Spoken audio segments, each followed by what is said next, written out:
Dapo et Thaddée étaient des jumeaux identiques, si semblables physiquement que même leurs proches avaient du mal à les différencier. Pourtant, au-delà de cette ressemblance, leurs personnalités étaient opposées. Dapo était calme, réfléchi et attaché aux valeurs familiales, tandis que Thaddée était aventureux, imprévisible et avide de liberté. Orphelins dès leur plus jeune âge, ils avaient surmonté ensemble les épreuves de la vie, s'appuyant l'un sur l'autre comme deux piliers d'une même fondation.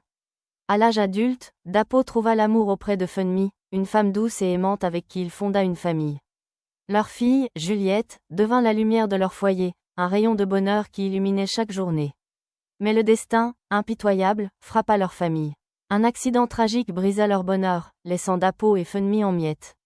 Tandis qu'ils luttaient pour se reconstruire, Thaddée, témoin de leur souffrance, prit une décision qui allait bouleverser leur vie.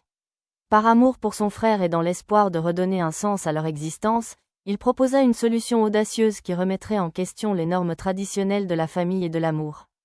Dapo et Thaddée avaient toujours tout partagé depuis leur naissance. Bien que très différents dans leur façon d'être, ils étaient inséparables. Tandis que Dapo recherchait la stabilité et la sécurité, Thaddée aspirait à l'aventure et à l'imprévu. Pourtant, malgré leurs oppositions, ils avaient construit une relation fraternelle indéfectible, renforcée par les épreuves de la vie, notamment la perte de leurs parents lorsqu'il était enfant. En grandissant, ils suivirent des chemins distincts. Dapo se consacra à ses études et à sa carrière, cherchant un équilibre qui lui permettrait de bâtir un avenir stable. Thaddée, lui, enchaînait les expériences, refusant de se laisser enfermer dans un mode de vie conventionnel. Il goûtait à la liberté, explorait de nouveaux horizons et se montrait insaisissable dans ses relations amoureuses. C'est lors du mariage d'un ami que la vie de Dapo prit un tournant inattendu. Parmi les invités, il rencontra Funmi, une jeune femme pétillante et bienveillante. Dès que leurs regards se croisèrent, quelque chose changea en lui. Il n'avait jamais cru au coup de foudre, mais ce jour-là, il sentit son cœur s'emballer d'une manière qu'il n'avait jamais connue auparavant. Funmi était tout ce qu'il avait espéré chez une femme, douce, attentionnée, intelligente et dotée d'un rire qui réchauffait l'âme. Ils échangèrent quelques mots, puis une conversation plus profonde s'installa entre eux. Très vite, ils réalisèrent qu'ils partageaient la même vision de la vie, le même désir de construire un foyer rempli d'amour et de sérénité. Leur relation évolua rapidement. En quelques mois, ils devinrent inséparables, et leur amour ne cessa de grandir. Funmi comprenait Dapo comme personne d'autre ne l'avait jamais fait. Elle savait apaiser ses doutes, lui redonner confiance lorsqu'il en avait besoin, et lui offrir un amour sincère et sans condition. Il ne fallut pas longtemps avant que Dapo ne décide de lui demander sa main. Leur mariage fut un événement mémorable, célébré avec faste et émotion. Thaddée, fidèle à son rôle de frère et de témoin, prononça un discours poignant, mêlant humour et sincérité. Mais derrière son sourire, il cachait une douleur silencieuse, une solitude qu'il préférait ne pas exposer. Voir son frère trouver l'amour et le bonheur le remplissait de joie, mais lui rappelait aussi son propre vide intérieur. Quelques mois après leur union, Dapo et Funmi accueillirent leur premier enfant, une petite fille prénommée Juliette. Dès sa naissance, elle devint le centre de leur univers. Son sourire illuminait leur foyer, et son rire cristallin résonnait comme une mélodie qui chassait les ombres du passé. Même Thaddée, d'ordinaire peu attaché aux liens familiaux, se surprit à passer des heures auprès de sa nièce. Il jouait avec elle, lui racontait des histoires et la couvrait d'attention. Son innocence et sa joie de vivre étaient contagieuses. Elle représentait tout ce que la vie pouvait offrir de plus beau et de plus pur. Avec l'arrivée de Juliette, le bonheur de Dapo semblait complet. Il avait une femme aimante, une fille adorable et un frère toujours présent à ses côtés. Chaque jour, il remerciait le destin de lui avoir offert une famille aussi merveilleuse. Il s'imaginait déjà l'avenir, voir sa fille grandir, l'accompagner à l'école, la voir s'épanouir, la protéger du monde extérieur. Pourtant, la vie avait d'autres projets. Le deuxième anniversaire de Juliette approchait, et Funmi tenait à organiser une fête mémorable pour leur fille. Elle passa des jours à préparer chaque détail, les décorations, le gâteau, les cadeaux. Elle voulait que ce soit un moment inoubliable pour leur famille. Elle va adorer, dit-elle à Dapo en plaçant un jouet dans le panier de pique-nique. Oui, elle va passer une journée magique, répondit-il en souriant, tenant Juliette dans ses bras. Le jour tant attendu arriva. Le matin, la famille se prépara joyeusement pour se rendre au parc où se déroulerait la fête. Juliette riait aux éclats à l'arrière de la voiture, babillant joyeusement, insouciante du danger qui les guettait. Funmi, assise à l'avant, parlait avec enthousiasme des décorations qu'elle avait installées, tandis que Dapo conduisait, savourant ce moment de bonheur simple avec sa famille. Mais en une fraction de seconde, tout bascula. Un camion, roulant à grande vitesse, perdit le contrôle et dévia brutalement sur leur voie. L'impact fut inévitable. La voiture de Dapo fit plusieurs tonneaux avant de s'écraser violemment sur le bas-côté. Le choc fut dévastateur. Le bruit du métal se déchirant, le fracas des vitres brisées, les cris de Funmi, puis le silence. Quand Dapo rouvrit les yeux, il se retrouva allongé dans un lit d'hôpital, le corps meurtri. Une douleur intense l'envahissait, chaque mouvement lui coûtait un effort surhumain. Il tenta de bouger, mais son corps refusait de lui obéir. Il tourna lentement la tête et aperçut Tadé, assis à son chevet, le visage marqué par l'angoisse et la fatigue. Un sentiment d'urgence s'empara de lui. « Que s'est-il passé » murmura-t-il, la voix tremblante. « Où est Funmi ? Où est Juliette ?» Tadé baissa les yeux, les larmes au bord des paupières. Juliette, sa voix se brisa. Elle n'a pas survécu. Le souffle de Dapo se coupa brutalement. Son cœur se déchira en 1000 morceaux. « Et Funmi » demanda-t-il, la gorge nouée. « Elle est vivante, mais dans le coma. » Dapo ferma les yeux, submergé par un océan de douleur. Son monde venait de s'effondrer. Ce bonheur qu'il avait construit avec tant d'amour venait de lui être arraché en un instant. Il aurait donné sa vie pour protéger sa fille, mais il était impuissant face à cette tragédie. Une ombre venait de s'abattre sur leur famille, et rien ne serait plus jamais comme avant. Le matin de la fête d'anniversaire de Juliette, tout était prêt. Funmi avait passé des jours à tout organiser dans les moindres détails. Elle voulait que cette journée soit parfaite pour leur fille, un moment inoubliable où rire et bonheur empliraient l'air. Dapo, de son côté, était heureux de voir son épouse aussi enthousiaste. Il la regardait avec tendresse tandis qu'elle disposait méticuleusement les cadeaux et les décorations dans le panier de pique-nique. Juliette, assise sur le canapé, babillait joyeusement en jouant avec l'un de ses jouets préférés. Ses éclats de rire résonnaient dans la maison et faisaient sourire ses parents. Elle était leur petit trésor, la lumière de leur foyer. Même Tadé, qui d'ordinaire ne restait jamais longtemps dans un même endroit, avait promis de les rejoindre au parc plus tard dans la journée. Sur le trajet, la voiture était remplie d'excitation et de joie. Funmi parlait avec enthousiasme des décorations, décrivant les couleurs des ballons et la disposition du gâteau. Juliette, attachée à l'arrière, tapait des mains en chantonnant, insouciante du danger qui les guettait. Dapo conduisait, absorbé par la douceur de ce moment familial. Puis, tout bascula en une fraction de seconde. Un camion surgit à une vitesse folle, déviant soudainement de sa voie. Dapo aperçut le véhicule une fraction de seconde avant l'impact, mais il était trop tard pour réagir. Le choc fut d'une violence inouïe. Le bruit assourdissant du métal se tordant sous la force de l'accident résonna dans l'air. La voiture fut projetée sur le côté, effectuant plusieurs tonneaux avant de s'écraser dans un amas de verre brisé et de ferraille tordue. Le silence s'abattit après l'impact. L'air était chargé de poussière et de fumée. Dapo, à demi conscient, sentit une douleur écrasante envahir son corps. Chaque mouvement était une torture. Il ouvrit lentement les yeux, tentant de comprendre ce qui venait de se passer. Des voix lointaines s'élevaient autour de lui, des cris paniqués, des ordres lancés à la hâte. Il tenta de bouger, mais son corps refusait de lui obéir. Son premier réflexe fut de chercher Funmi et Juliette. Mais il ne les voyait pas. Sa vision était trouble, son esprit embrouillé par le choc. Une main froide se posa sur la sienne, et il reconnut à travers son brouillard de douleur le visage inquiet de Tadé. « Dapo » murmura son frère, sa voix brisée. Un frisson de panique s'empara de lui. Il voulut parler, mais ses lèvres semblaient collées l'une à l'autre. Son corps était cloué au lit, envahi par une douleur atroce. Lorsqu'il trouva enfin la force de murmurer, sa voix n'était qu'un souffle. Que s'est-il passé ? Où est Funmi ? Où est Juliette ? Le regard de Tadé se voila, et il détourna un instant les yeux. Ce silence en disait long, et Dapo sentit son cœur s'accélérer, malgré sa faiblesse. Juliette, la voix de Tadé trembla. Elle n'a pas survécu. Le souffle de Dapo se coupa. Il sentit son monde basculer sous l'ampleur de la douleur. Son cœur se serra si fort qu'il crut un instant qu'il allait s'arrêter. L'air lui manqua, et il eut l'impression que tout s'effondrait autour de lui. Les larmes roulèrent silencieusement sur ses joues. Il voulait hurler, mais aucun son ne sortit de sa bouche. Son corps était brisé, mais son âme venait de se fracasser en 1000 morceaux. Dans un ultime effort, il réussit à murmurer le nom de sa femme. Et Funmi. Tadé baissa la tête avant de répondre d'une voix à peine audible. Elle est en vie, mais dans le coma. Les médecins font tout leur possible. Dapo ferma les yeux. L'ombre du désespoir s'abattit sur lui. Sa fille n'était plus là, son épouse se battait entre la vie et la mort, et lui était clouée sur ce lit d'hôpital, impuissant. Les jours suivants furent un véritable supplice. Dapo oscillait entre douleur physique et chagrin insurmontable. Chaque matin, il se réveillait en espérant que tout cela ne soit qu'un cauchemar, mais la réalité le rattrapait violemment. Tadé restait à son chevet, refusant de le laisser seul dans cette épreuve. Quand Funmi ouvrit enfin les yeux après plusieurs jours de coma, l'émotion fut immense. Mais l'éveil de son épouse ne signifiait pas la fin du cauchemar. Lorsqu'elle demanda des nouvelles de leur fille, Dapo sentit son cœur se briser à nouveau.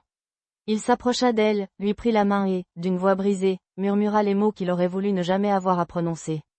Juliette n'a pas survécu. Le cri de Funmi déchira le silence de la chambre d'hôpital. Elle se recroquevilla dans son lit, secouée de sanglots incontrôlables. Dapo la prit dans ses bras, tentant de la réconforter alors que lui-même était en miettes. Les jours qui suivirent furent marqués par une douleur indescriptible. Funmi sombra dans une tristesse profonde, passant ses journées à pleurer, incapable d'accepter la disparition de leur enfant. Dapo, quant à lui, se mura dans un silence lourd, tentant de rester fort pour elle. Tadé, toujours présent, essayait d'être un pilier pour eux. Il s'occupait des tâches quotidiennes, veillait à ce qu'il ne manque de rien, mais il savait que rien ne pourrait effacer la douleur qui rongeait son frère et Funmi. Malgré tout, la vie continuait. Il devait affronter cette épreuve, même si chaque jour semblait insurmontable. Pourtant, une ombre plus lourde encore planait sur leur avenir. Dapo ignorait encore qu'une autre tragédie allait s'abattre sur lui, une vérité qu'il devrait affronter et qui mettrait à l'épreuve son amour pour Funmi et sa propre capacité à se relever. Lorsque Funmi ouvrit les yeux pour la première fois depuis l'accident, elle se sentit perdue. La lumière blanche et froide de la chambre d'hôpital l'éblouit, et un mélange de douleur et d'angoisse envahit son corps affaibli. Elle tenta de bouger, mais une lourdeur pesait sur chacun de ses membres. Son esprit était encore embrumé, incapable de comprendre ce qui lui était arrivé. Puis, une pensée soudaine, terrifiante, traversa son esprit. Où est Juliette? Sa voix était faible, à peine un murmure, mais elle résonna dans la pièce comme un cri de détresse. L'infirmière à ses côtés posa doucement une main sur son bras, tentant de la calmer. Reposez-vous, madame. Vous êtes encore en convalescence. Mais Funmi n'en avait que faire. Une panique sourde l'envahit, et son regard chercha frénétiquement autour d'elle. Où étaient Dapo et sa fille? Pourquoi était-elle seule dans cette chambre stérile, entourée de machines qui émettaient des bips réguliers? Ce fut à ce moment-là que la porte s'ouvrit lentement. Dapo apparut sur le seuil, visiblement affaibli, le teint pâle, les traits tirés par la douleur et le chagrin. Funmi sentit une lueur d'espoir naître en elle en le voyant, mais lorsqu'elle croisa son regard, son cœur se serra. Il portait sur son visage une expression qu'elle ne lui avait jamais vue auparavant. Dapo, sa voix tremblait. Où est Juliette? Dis-moi qu'elle va bien. Dapo s'approcha lentement, pris d'une douleur si intense qu'il sentait à peine ses propres blessures. Il prit la main de Funmi dans la sienne, caressa doucement ses doigts tremblants. Il chercha ses mots, mais aucun ne semblait suffisant pour exprimer l'horreur de ce qu'il allait lui annoncer. Funmi, il inspira profondément, luttant contre le nœud qui se formait dans sa gorge. Juliette n'a pas survécu à l'accident. Elle nous a quittés. Le monde de Funmi s'effondra en une fraction de seconde. Un cri déchirant s'échappa de ses lèvres. Elle se recroquevilla sur elle-même, secouée de sanglots incontrôlables. Son corps tout entier semblait refuser cette réalité. Non, non, non. Ce n'est pas possible. Elle est trop petite. Elle est innocente. Pourquoi Dieu nous fait-il ça? Dapo la prit dans ses bras, la serrant contre lui alors que lui-même pleurait silencieusement. Il aurait voulu lui épargner cette douleur, tout comme il aurait voulu ramener leur fille à la vie, mais il était impuissant. Les jours qui suivirent furent une épreuve insoutenable. Lorsque Funmi fut autorisée à quitter l'hôpital, elle retourna chez eux, mais leur maison, autrefois remplie de rire et de joie, était désormais un lieu de deuil silencieux. Chaque recoin rappelait Juliette. Les jouets éparpillés dans le salon, les petites chaussures près de la porte d'entrée, la couverture rose pliée sur le canapé. L'odeur persistante de sa lotion pour bébé flottait encore dans l'air, comme un souvenir cruel qui refusait de s'effacer. Funmi passait ses journées à serrer les vêtements de Juliette contre elle, à bercer un vide imaginaire, à murmurer son nom comme si elle espérait l'entendre lui répondre. La nuit, elle sanglotait dans leur lit, incapable de trouver le sommeil. Dapo, quant à lui, tentait de masquer sa douleur pour soutenir son épouse. Il se forçait à manger, à parler, à accomplir les gestes du quotidien, mais chaque nuit, une fois Funmi endormie, il s'asseyait seul dans la chambre de leur fille et pleurait en silence. Tadé faisait tout son possible pour les soutenir. Il passait régulièrement leur rendre visite, s'occupait des tâches domestiques, veillait à ce qu'ils ne soient jamais seuls trop longtemps. Mais malgré tous ses efforts, il voyait bien que la douleur semblait insurmontable. Le temps passa, et peu à peu, Funmi commença à retrouver un semblant de force. Pourtant, un vide immense demeurait en elle. Un jour, elle prit la main de Dapo et murmura d'une voix pleine d'espoir. « J'aimerais qu'on essaie d'avoir un autre enfant. Je crois que c'est la seule chose qui pourrait me redonner goût à la vie. » Mais à ces mots, Dapo se figea. Il détourna le regard, son visage trahissant une souffrance encore plus profonde. Depuis l'accident, il lui cachait un secret qu'il ne savait comment lui révéler. Il ne pourrait plus jamais avoir d'enfant. Chaque fois qu'elle abordait le sujet, il trouvait une excuse pour éviter la conversation. Ils prétendaient ne pas être prêts, disaient qu'ils avaient besoin de temps pour surmonter leur deuil, mais en réalité, ils ne savaient pas comment lui avouer la vérité. Un soir, alors qu'ils étaient assis côte à côte dans leur chambre, Funmi, à bout de patience, éclata en sanglots. Pourquoi me fuis-tu tout le temps? Pourquoi refuses-tu de parler de l'avenir? Dapo baissa la tête, sentant son cœur se serrer. Il savait qu'il ne pouvait plus garder ce secret pour lui. Il y a quelque chose que je dois te dire, commença-t-il, la voix tremblante. L'accident m'a laissé des séquelles. Je ne pourrai plus jamais avoir d'enfant. Le silence tomba sur la pièce comme une chape de plomb. Funmi le fixa, les yeux agrandis par le choc. Elle secoua la tête, refusant d'y croire. Non, ce n'est pas possible. Dis-moi que ce n'est pas vrai. Mais Dapo baissa les yeux, incapable de soutenir son regard. Je suis désolée, Funmi. Je suis tellement désolée. Elle s'effondra, secouée de sanglots incontrôlables. Ce nouvel obstacle semblait insurmontable. Funmi voulait reconstruire leur famille, mais cette nouvelle vérité menaçait d'anéantir le peu d'espoir qui lui restait. Dapo tenta de la consoler, mais il savait que rien ne pourrait combler le vide qu'elle ressentait. Leur douleur, déjà immense, venait de s'alourdir encore davantage. Et dans ce moment de désespoir absolu, une décision inattendue allait bouleverser leur existence à jamais. Le silence entre Funmi et Dapo devint pesant. Depuis la révélation, un mur invisible s'était dressé entre eux. Funmi, qui espérait encore reconstruire leur famille après la perte de Juliette, se retrouvait face à une réalité insupportable. Dapo ne pouvait plus avoir d'enfant. La douleur de cette vérité s'ajoutait à celle de la perte de leur fille, la plongeant dans un désespoir profond. Chaque jour, elle errait dans la maison comme une ombre, évitant le regard de son mari. Dapo, quant à lui, ne savait plus quoi faire pour la soulager. Il avait l'impression d'être un poids, un obstacle à son bonheur. Il voulait lui rendre le sourire, lui redonner l'envie de vivre, mais il était impuissant. Thaddée observait son frère et sa belle-sœur sombrer peu à peu dans la tristesse. Il venait régulièrement leur rendre visite, s'occupait des tâches domestiques et essayait de leur remonter le moral, mais il voyait bien que rien ne semblait atténuer leur chagrin. Un soir, alors que Dapo et Thaddée étaient assis dans le salon, une conversation inattendue éclata. Je ne sais plus quoi faire, Thaddée, avoua Dapo, la voix brisée. Funmi est en train de s'éteindre sous mes yeux. Elle ne parle presque plus, elle ne mange presque rien. Elle ne veut plus de cette vie. Thaddée resta silencieux un moment, réfléchissant. Il savait à quel point Dapo aimait sa femme, à quel point il voulait la voir heureuse, mais la situation semblait sans issue. Puis, soudainement, une idée folle germa dans son esprit. Et si, hésita-t-il avant de reprendre plus fermement. Et si je l'épousais? Dapo le fixa, abasourdi. Il croyait avoir mal entendu. Quoi? Écoute-moi, poursuivit Thaddée. Funmi veut des enfants. C'est ce qui lui redonnerait une raison de vivre. Et moi, je pourrais lui offrir cela. Nous pourrions élever ces enfants ensemble, comme une seule et même famille. Dapo secoua la tête, incapable de comprendre comment une telle chose pourrait être possible. C'est insensé, Thaddée. Comment pourrais-je laisser ma femme épouser mon propre frère? Comment pourrais-je vivre avec ça? Tu n'as pas à la perdre, Dapo, insista Thaddée. Je ne parle pas de la prendre loin de toi. Je parle de faire quelque chose d'inédit, quelque chose qui nous permettrait de garder notre famille unie malgré tout. L'idée semblait si absurde que Dapo la rejeta immédiatement. Pourtant, les jours passèrent, et il ne pouvait s'empêcher d'y penser. Il voyait Funmi dépérir chaque jour un peu plus.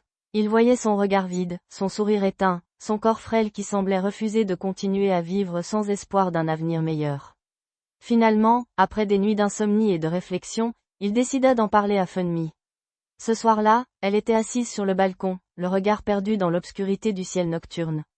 Dapo s'approcha doucement, prit une profonde inspiration et s'assit à côté d'elle. Funmi, murmura-t-il, il y a quelque chose dont j'aimerais te parler. Elle tourna légèrement la tête vers lui, son visage fatigué marqué par la tristesse. Thaddée a proposé une idée. Il pense que, peut-être, s'il t'épousait, vous pourriez avoir des enfants et nous pourrions les élever ensemble. Un long silence s'installa. Funmi le regarda, surprise, cherchant à comprendre s'il était sérieux. Tu voudrais que j'épouse ton frère? Demanda-t-elle finalement, sa voix à peine audible. Dapo détourna le regard, mal à l'aise. Ce n'est pas ce que je veux.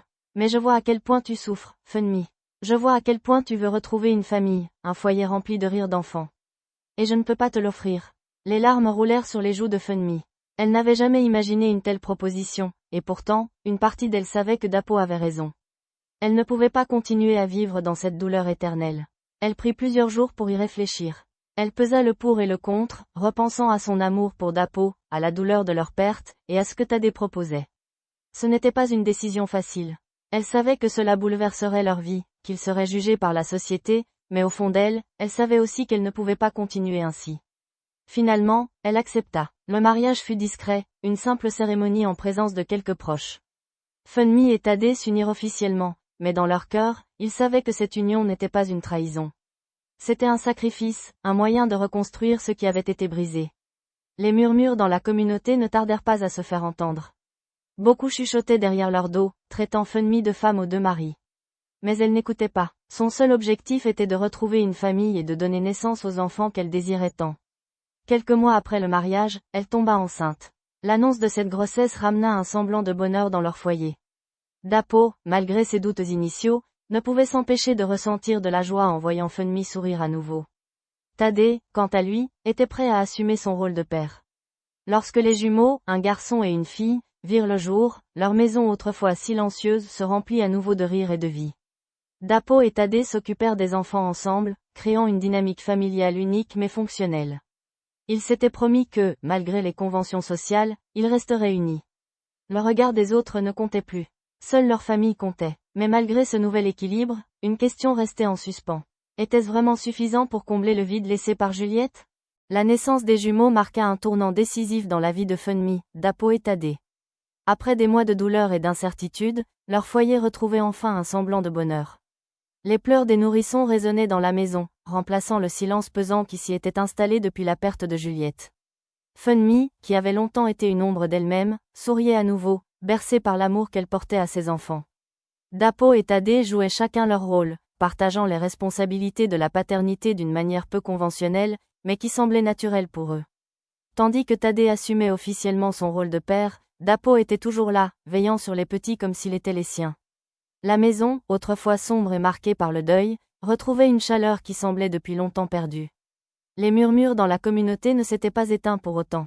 Beaucoup voyaient cette union comme une aberration, une situation qui défiait les normes traditionnelles. Certains chuchotaient que Funmi avait trahi Dapo, d'autres disaient que Tade n'aurait jamais dû prendre la place de son frère. Pourtant, aucun de ces commérages ne semblait ébranler leur conviction que ce qu'ils faisaient était juste. Dapo, qui avait d'abord rejeté l'idée de cette union, réalisa peu à peu qu'il ne regrettait pas sa décision. Certes, il aurait voulu être le père biologique de ses enfants, mais il comprenait que l'essentiel était ailleurs.